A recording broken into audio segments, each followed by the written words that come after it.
If your shoulder hurts after push-ups, whether it's a sharp pain in the front or deep ache that lingers for hours, this video will show you exactly why it's happening and how to fix it for good without having to stop training or do knee push-ups forever. My name is Dr. Joey Seyforth, and we've helped thousands with shoulder pain and impingement fully recover through our one-on-one online coaching program. And today, I'm going to explain why even this basic exercise can wreck your shoulders and exactly how to fix it for good.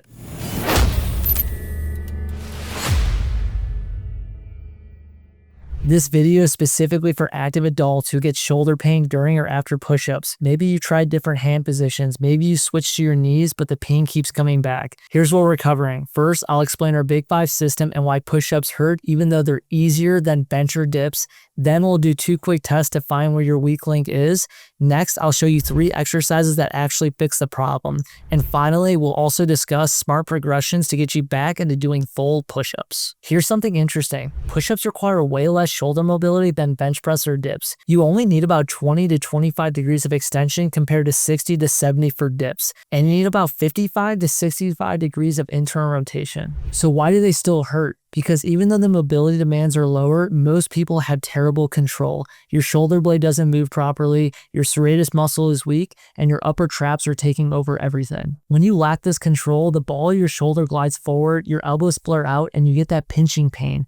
Or your neck muscles jump in to help, creating tension that travels down to your shoulder. This ties into our Big 5 system for shoulder pain. Here are the 5 areas that all affect your push-ups. Number 1 and number 2 are your neck and thoracic spine. If we can't address movement faults at the spine, the shoulder has to compensate for that motion. Number 3 is the shoulder blade. It needs to move up and around to clear space so we're no longer getting compression on the bursa, rotator cuff, or biceps tendon. 4th is obviously the shoulder joint itself. It's a ball and socket that needs to drop, roll, glide, and rotate. When it stays sucked up in the socket, you get pain. And 5th is the nervous system. If your body's experiencing pain, it's going to go into protection and tighten up the bigger muscles to limit your motion. Now let's get into these 2 assessments. Test number 1 is a shoulder extension bench test. To start, you're going to sit on the edge of a bench or a chair. Place your hands behind you on the surface, fingers pointing away. Now scoop forward and lower down slightly. Can you comfortably bend your elbows to about 45 degrees without pain? That's the 20 to 25 degrees of extension you need for push-ups. If you feel pinching or can't get there, you're missing basic push-up mobility. Test 2 is a 90-90 internal rotation test. Bring your arm up like you're throwing, elbow at 90 degrees. Now rotate your hand down towards the floor. Your hand should easily reach past horizontal. That's about 55 to 65 degrees for push-ups. Less than bench or dips, but still crucial. If you're limited here, the bottom of your push-up will feel unstable. Now, if you think you're going to be stuck doing modified push-ups forever, listen to one of our clients said. You asked about push-ups. I can do push-ups on my toes now. Simple but powerful, from modified push-ups to full push-ups on his toes, even after a shoulder replacement. That's what proper mobility work can do.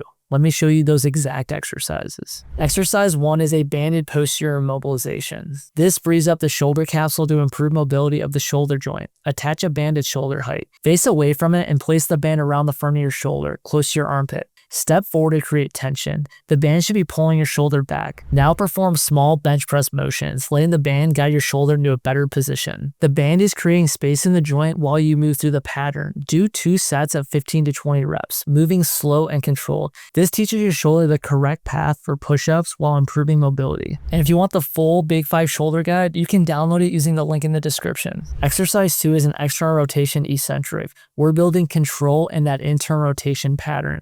Grab a light dumbbell, place your elbow on your knee, slowly lower your hand into internal rotation, taking 3 to 4 seconds. Once you get to the bottom position, use your other hand to assist it back up. This builds the exact control you need at the bottom of a push-up. Complete 2 sets of 8 reps with 2 to 5 pounds, focusing on that slow lowering part of the motion. And exercise 3 is a crab rock. This trains extension and shoulder blade control together. Sit with your hands behind you, lift into a reverse tabletop position.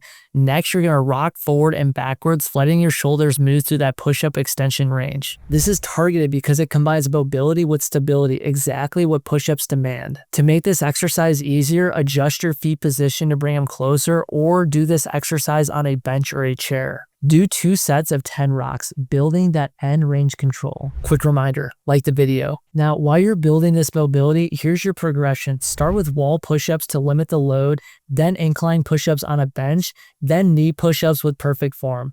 Finally, full push-ups. The key is matching the difficulty to your current mobility levels. Don't force push-ups if you're not ready. That's how you stay in pain. Now let's retest. Try that extension test again. Hands behind you, lowering down. Notice any improvement? Even 10% means you're on the right track. Now the internal rotation test. If either feels smoother, you just proven these exercises work.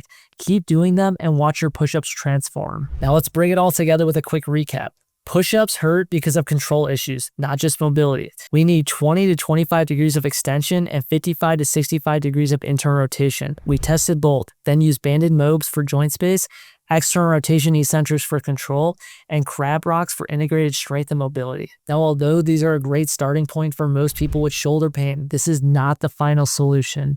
A true movement assessment needs to be done to assess all 5 areas that could be contributing to your shoulder pain. These 5 areas are going to be your neck, thoracic spine, shoulder blade, shoulder joint, or the nervous system. If any of these are not doing their job, the shoulder is going to end up paying the price. If you're tired of dealing with the shoulder pain and you've done things such as physical therapy, injections, surgeries, chiropractors, and you want the long-term solution, then text me the word pain to 720-710-4371 to get a tailored step-by-step approach on how to permanently fix your shoulder pain. Our mission at Comeback Performance is to help over 1 million people around the world eliminate their shoulder pain, avoid unnecessary imaging, injections, and surgeries, and get their lives back. After you reach out, please like and subscribe to the channel. We're putting out daily content based on your guys' questions on shoulder-related topics regarding pain and rehab. At Comeback Performance, the comeback is always stronger than the setback.